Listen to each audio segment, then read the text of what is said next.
In a quiet village nestled between whispering forests and a river that knew all secrets, there lived a warrior named Akin, a man whose name stirred both pride and comfort.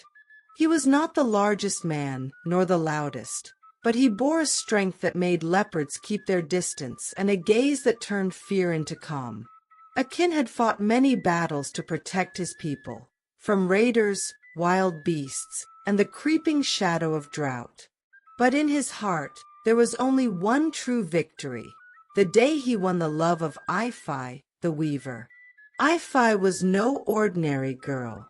Her laughter was soft and melodic, and the old women swore that when she laughed, the clouds would gather and bless the village with rain.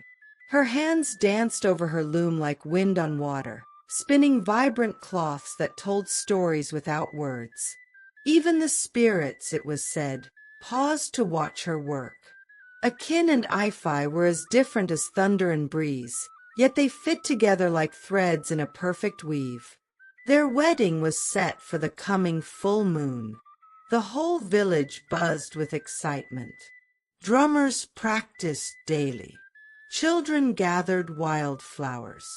The elders prepared their blessings. And Akin, he carved her wedding gift by hand, a wooden necklace in the shape of two hearts bound by a single cord. But fate, as the elders say, has its own songs to sing. On the night before the wedding, a storm rose without warning, angrier than any had seen in seasons. Winds howled like grieving spirits. Lightning split the sky like the crack of a god's whip. And in the heart of that storm, tragedy struck. Ifi's hut, made of love and palm thatch, caught fire when lightning speared down like a serpent of flame. By the time the villagers reached her, it was too late. The storm passed, but it left silence in its wake. Akin fell to his knees in the ashes of her loom, his hands trembling, his voice lost to the wind. The warrior who once faced spears with a smile, now wept like a child in the arms of elders. The village mourned. Even the river flowed slower, as if in grief. But Akin did not eat. He did not speak. He wandered the forests alone, calling her name into the trees, the rocks, the sky. And though the world had moved on, Akin's heart remained frozen in the moment the storm stole his light. Little did he know, her story was not over, and neither was his. Days turned to weeks, and still Akin wandered, not as a warrior anymore, but as a shadow of the man he had been. He walked the riverbanks, sat beneath Ifi's favorite tree, and slept beside her loom, burnt but not broken. Then the whispers began.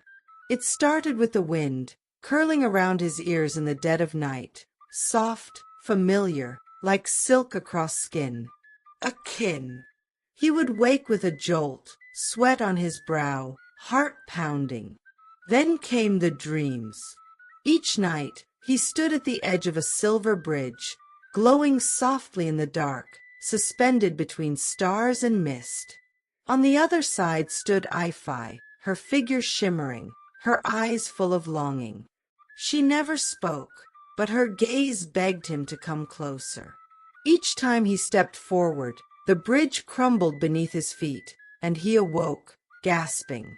At first, the elders called it grief. These things happen, they said. When love is too deep, the spirit lingers in memory. But one night, an old woman came to him, eyes white as river pearls, hair wrapped in bones and beads. She walked with a carved stick that echoed with every step. She was Mama Nori, the seer of forgotten things. "You saw the bridge of spirits," she said, without being asked. "And she called to you, didn't she?" Akin nodded. Mama Nori's voice dropped to a whisper. She was taken too soon. The spirits made a mistake. And now she lingers, caught between worlds. Akin stepped closer. "Can I bring her back?" Mama Nori sighed, her eyes deep with ancient sorrow. "There is a path, a bridge that links the world of the living with the land of the dead. But it is no simple crossing." She drew 3 marks in the sand with her staff. 3 guardians wait beyond the veil, each more dangerous than the last. They protect the balance. They test the heart, the flesh, and the soul. "Many have tried," she added, "but few return, and none return unchanged." Akin clenched his fists. "I don't fear death. I fear forgetting her." Mama Nori smiled faintly, then handed him a pouch of white ash, a curved dagger made of bone, and a cowrie shell that shimmered like a star. "You'll need these," she said. "And more than courage, you'll need truth." That night, as the moon reached its highest point, Akin returned to the river's edge. He stood tall. He lit a small fire, sprinkled the white ash, and whispered her name. The wind howled. The mist parted. And there, rising from the dark waters, was the bridge between worlds. Silver, silent, glowing like the path of a dream. Akin stepped forward. Behind him, the world he knew faded. Ahead, the test of love beyond death had begun. The night of the next full moon arrived, heavy with silence. Even the insects held their breath. The villagers had gathered earlier for the moon rites, but now the riverbank was empty, except for Akin, standing alone, heart pounding like a talking drum. He wore no armor, only a cloth wrapped at his waist, his blade of bone tucked at his side. Around his neck hung the star-glimmering cowrie shell Mama Nori had given him, pulsing faintly with a light not of this world. He knelt by the river's edge. He drew a circle in the dirt with white ash. He whispered Ifai's name 3 times, then reached into the pouch and blew the last of the ash into the wind. The air shifted. River stilled, then began to glow, not with sunlight, but with something older. The mist on its surface rose higher, twisting into tendrils of silver and blue, curling into the air like vines of cloud. And then it appeared. The bridge between worlds. Suspended above the water, woven from mist and moonlight, glowing gently with an otherworldly sheen. It stretched into the darkness like a path carved from memory itself. Akin took a step forward, and the moment his foot touched the bridge, the world changed. His skin began to glow, faintly at first, like the reflection of fireflies on a calm night. Then brighter, as though the bridge itself was pouring light into him. He gasped, not from pain, but from transformation. His breath left trails of frost in the air. His fingers pulsed with energy, and in his chest, his heartbeat echoed, bidum, bidum, not just in his body, but into the space around him. Behind him, the riverbank faded into shadow. Before him, the bridge stretched endlessly, and lining its sides, silent and unmoving, were spirits. Figures without form, eyes without pupils. Some with faces like his ancestors, others unrecognizable, but watching, quietly, as he walked. They didn't speak, but Akin felt their presence deep in his bones, like 1,000 memories staring back at him. Each step was heavier than the last, not with weight, but with meaning. This was no longer a path for a warrior. This was the path of a soul in search of love. And as he reached the midpoint of the bridge, the mist ahead thickened, twisting, swirling, alive.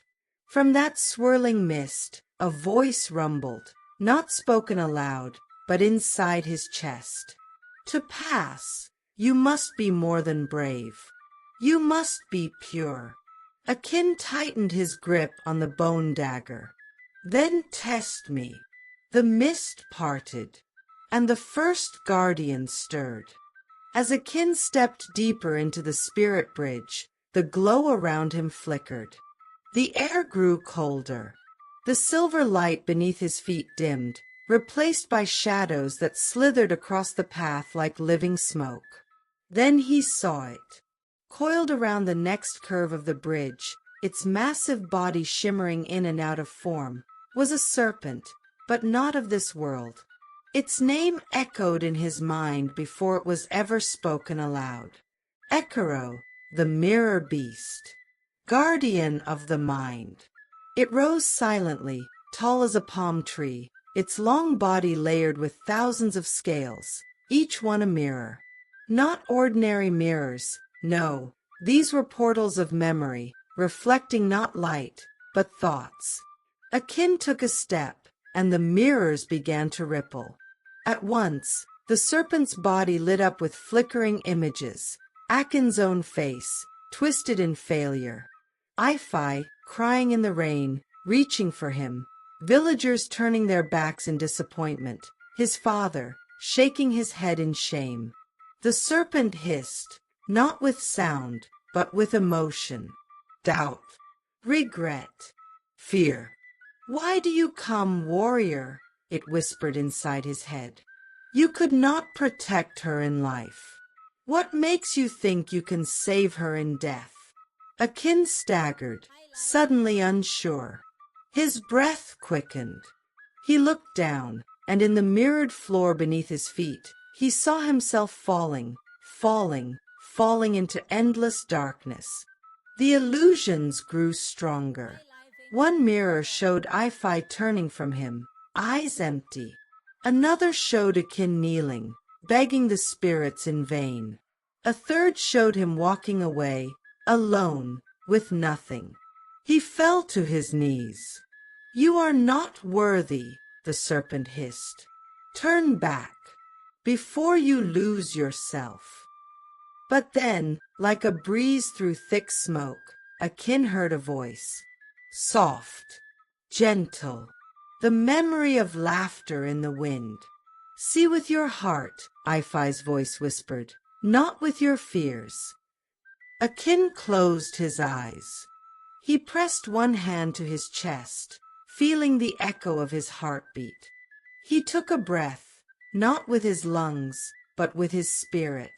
And he stood, still blind to the illusions, still trembling from the weight of his doubt, but walking forward anyway.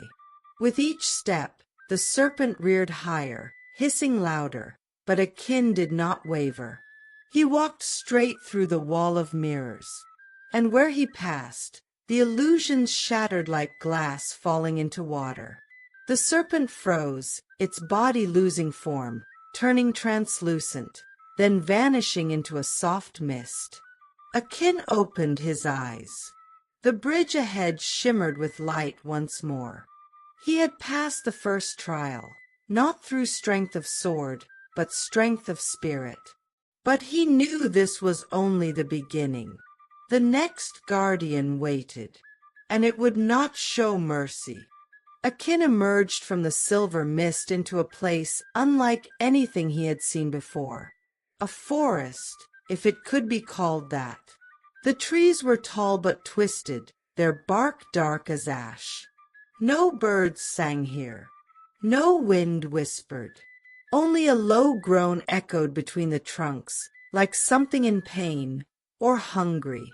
In the center of the forest stood a massive tree, towering, wide as a house. Its bark cracked and bleeding.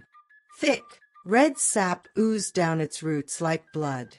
Its leaves were black, veined with crimson.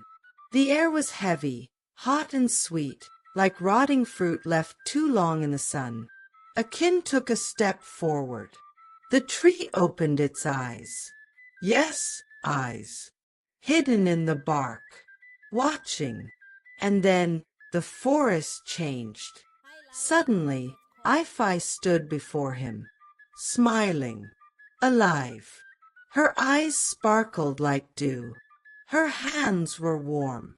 She wrapped her arms around him, whispering, "You found me, Akin. Stay, stay with me." Tears filled his eyes. He touched her face. It was real. It felt real. But something was wrong.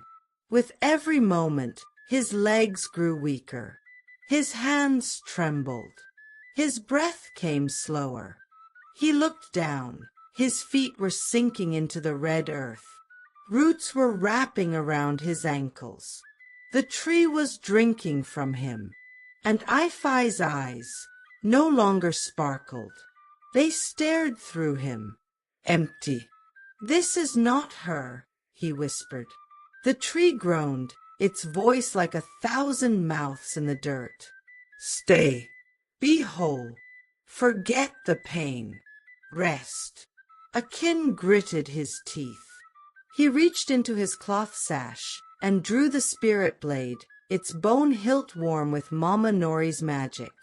He began to chant, not in fear, not in anger, but in the voice of his ancestors. "I walk not for myself. I burn not for glory. I rise for love." The blade burst into blue flame. He drove it into the roots. The blood tree writhed. The visions melted like wax. The earth shook as flame tore through its roots, burning through lies and temptation. With a final roar, the great tree split down the middle, bleeding light instead of sap. And just like that, the forest was gone. Akin stood alone again, the bridge ahead glowing softly. He staggered forward, his strength returning, breath ragged, but his eyes clearer than ever. He had survived the guardian of the flesh. Only one remained, and it would not be of mind, nor body, but something deeper. Akin stepped into a place where time seemed to unravel. There was no bridge beneath him now, only endless water. A still, black river reflecting stars that did not belong to the sky. In the center of it stood a lone figure, tall and draped in tattered robes that shimmered like moonlight on oil. Its face was hidden. Its voice came from everywhere and nowhere at once. "I am a Jaka, keeper of echoes, guardian of the soul." The river rippled, and suddenly the water shimmered with memories. A battlefield. Akin, younger, fiercer, face streaked with blood. The enemies he struck down. The screams. The silence that followed. Then another memory. A child crying behind a burning hut. Akin's sword in hand. Frozen. Watching. Choosing. His fists clenched. His breath caught. Ajaka's voice came again, fragmented and strange. "You come to save a soul, but what of your own? Who carries the weight of your blade, warrior?" The echoes grew louder. Each whisper was a face from his past. Every life he'd taken. Every order he followed without question. The river pulled at him, not with force, but with remorse. Akin fell to his knees. "I remember them all," he whispered. "Not a day passes that I don't." He looked up at Ajaka's featureless face. "I have done things I regret. I have shed blood that haunts me, but I have also loved." He pressed his hand to his chest. "And for that love, I would walk through fire, not to erase what I've done, but to honor what I still carry." There was silence. Then Ajaka moved. It raised one long, pale hand and bowed. "Only a soul that knows its weight may pass." The river split down the center like silk. A glowing path emerged, leading upward into the clouds of the spirit realm. Akin stood, not proud, Not clean, but whole and ready. Ifi was near. He could feel it like the sunrise behind closed eyes. The final step waited. Akin stepped through the last veil of mist and entered the garden of lost time. It was a place beyond words. A vast field where flowers glowed like starlight, each one pulsing gently, as if breathing. The air was sweet and heavy with memory. The trees here had no roots, only drifting branches suspended in time. Floating rivers of light flowed through the air, and the silence was filled with unspoken love, forgotten names, and laughter from lifetimes past. Among the blossoms stood a figure, still, glowing softly. Ifi. Her hair shimmered with starlight. Her eyes, though spirit-born, held the same warmth Akin had fallen in love with. She turned and smiled. "You came," she whispered, her voice like wind through silk. Akin ran to her. They embraced. Time stopped. Tears flowed, not of sorrow, but of something deeper. "I found you," he breathed. "I crossed the bridge. I faced them all. I came for you." She touched his face gently. "I knew you would." But as he held her, she began to fade at the edges, like light at dusk. "No," he said. "No, please come back with me. Come home." Ifi's eyes shimmered with sadness. "Akin, if I cross with you, I will not be who I was. The spirit world changes us. I may not remember everything. I may be different." Akin's heart ached, but he nodded. "Then let me know you again. Let me love you, no matter how you return." She smiled, soft and bright, like sunrise through fog. "Then let us walk together. One more time." They kissed, and as their lips met, the garden swirled into a cyclone of light and wind and color. The flowers burst upward in a spiral of gold. The air rang with distant drums and ancestral voices. And together, they crossed the bridge between worlds. Akin gasped awake, his body soaked, lying on the riverbank where the journey began. The mist of dawn clung to the earth like a whisper from another world. He tried to rise. Every bone in his body ached. His hair had streaks of white now. His hands trembled. He was older, changed. Then, a gentle hand touched his. Ifi, breathing, warm, real. Her eyes met his, and in them danced fragments of spirit light, soft and shimmering. She was quiet, but she knew him. They both bore silver marks on their skin, shaped like crescent moons, glowing faintly in the morning light. The village gathered, stunned at first. Then joy. They wept. They danced. They praised the ancestors. But amid the celebration stood Mama Nori, watching with ancient eyes. "The spirit world always takes its price," she said. "You crossed a line few dare to touch. What was broken is stitched, but not the same. Protect each other, always." And so they did. Akin and Ifi lived simply, away from the noise and ambition of the world. They tended to the land. They listened to the wind. And they taught of love that defied death, of sacrifice, and the true cost of miracles. Their story passed from elder to child, from fire to fire. A bridge still shimmered faintly in the stories of the people. A bridge between worlds. And only the brave and the true of heart ever dared to cross it again. Thank you for watching. Don't forget to like, comment, and subscribe for more stories. Turn on your notification bell so you never miss an upload. Thank you for watching. See you in the next video.